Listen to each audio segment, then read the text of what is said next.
let's flip a coin. Heads Carolina, tails California. Hello, Andy Graham of Hobo Traveler. It's the Ask Andy show. I've been to 90 countries. I've been to non-stop perpetual traveler for over 16 plus years. And I'll answer, I have an opinion on everything on the planet. It's a globalized opinion. But okay. Last night. I live down there next to my parents now. Oh, okay.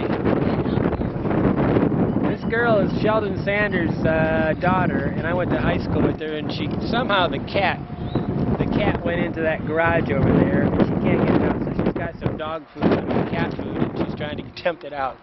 This is a small town, guys. We're all part of a family here. Okay. Jeffrey C. asked a question. Where are the people the happiest? And what do I base happiness on? I mean, so how do I qualify happiness? To me, I sometimes think Africa's got to be the most happy because there's almost zero suicides.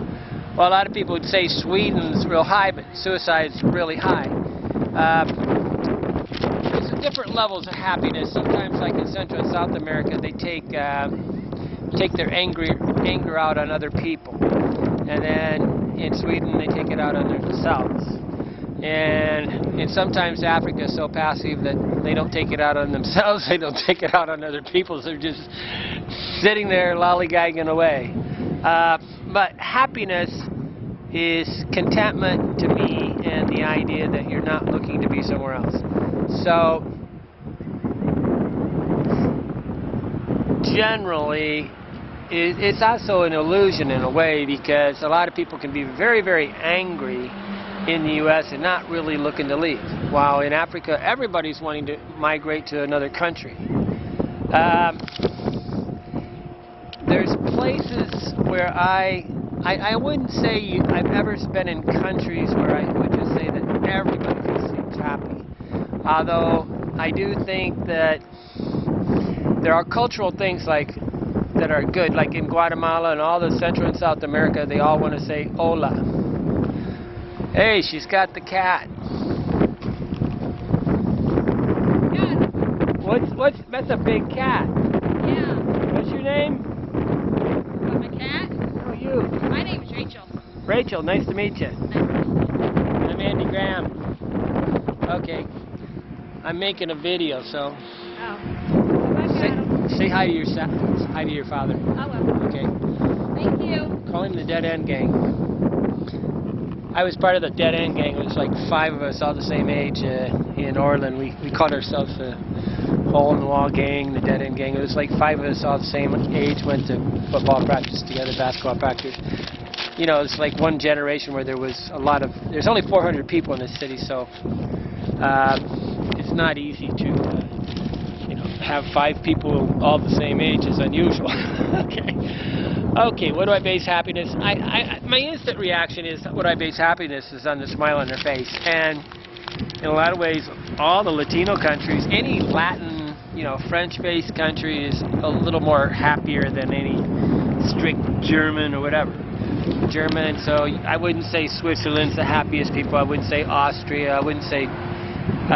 they basically wound up by rules. Any of the Islamic countries normally are not very happy. Religions that seem relatively more happy are Buddhist. I think all the Thailand area is relatively happy. Okay, are they content? I mean, are they looking to be somebody else? And this is a problem. I mean, I always laugh at Brazil people. They didn't want to be American. Okay? They wanted to be Brazilian. And this is, like Tony Blair said that about America, there's more people trying to enter America than people that are trying to leave, okay? And if you're in a country where everybody's trying to immigrate out, it's really pretty difficult to say they're happy, right? But really, happiness, I would challenge you, if you're trying to do that, don't group it by countries. Really, you might group it a little bit more by religions, and then you might group it a little bit more the problem with religions is they make people feel guilty. And you get some really guilt mongering. I think September 11th, the World Trade Center happened because of a bunch of guilt feelings. They feel guilty for what they're thinking, so they take it out on somebody else. But happiness is more of a city thing. Like the town of Portland's quite happy, and when I say that is they're content enough, their minds are free enough that when they walk by, they're not paranoid. They're not looking at me like this girl. I just walked out. I was walking outside to do this, and she's in the garage roaming around. I thought it was one of my sisters, but I didn't really know who it was. But there wasn't a point of me where I was worried about her stealing, right? And I'm not looking over my shoulder, and I'm not trying to second guess. But in New York City, somebody in there, they might be bringing out a gun, right, to see who's in their garage. But everybody's up to something.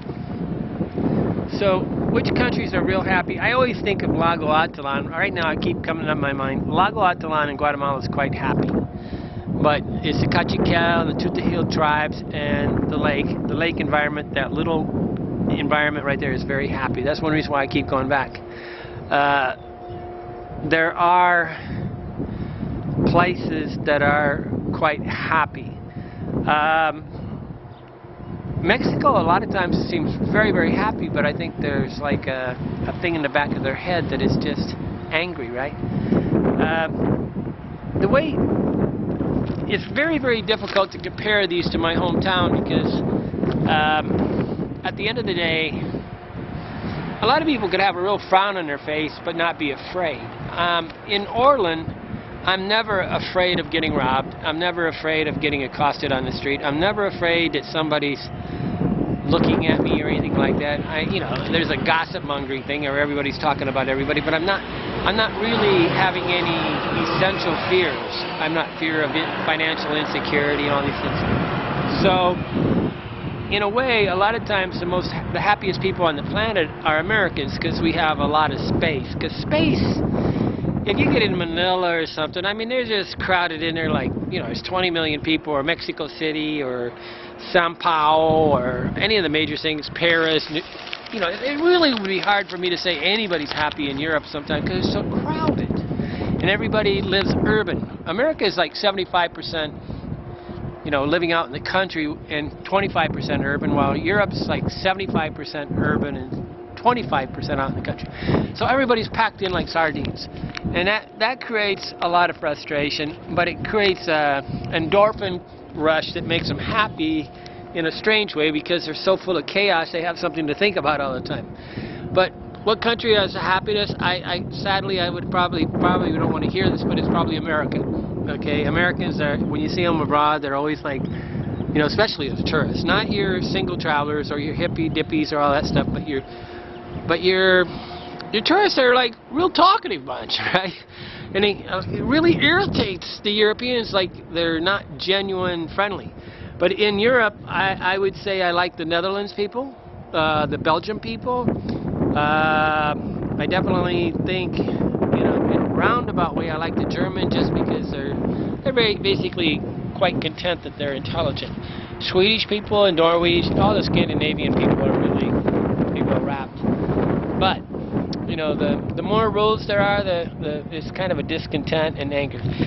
Religions cause guilt, and you got to really watch that when somebody sees you, they're not jealous or feeling guilty because, you think of religion, they're looking at some girl walking by in a miniskirt, and they know they're not supposed to look at it, so they get into a guilt thing, and the only way to stop the guilt is to, get rid of it. So, but contentment's the goal, and I'm a very happy person, but I'm not, let's put it this way. Do you want to live somebody else's life? I was talking to a girl one time, and she said, oh, if I had $1 million, I'd be living in California. I said, I think he's living in paradise. But, if you had $1 million, would you go do something else? And that's what that question was the other guy. And he basically was setting it up as, am I happy? Okay? And very good question, but very complicated because, a person from New York City, always make a joke that people in New York City love Jamaica because the people in New York are assholes and the people in Jamaica are assholes. So, it's really complicated, right? So, when you find some place that feels like it's home, remember it. But it may not be my home, and that keeps us from all going to the same place, right? Okay, Andy Graham, Hobo Traveler, the Ask Andy Show.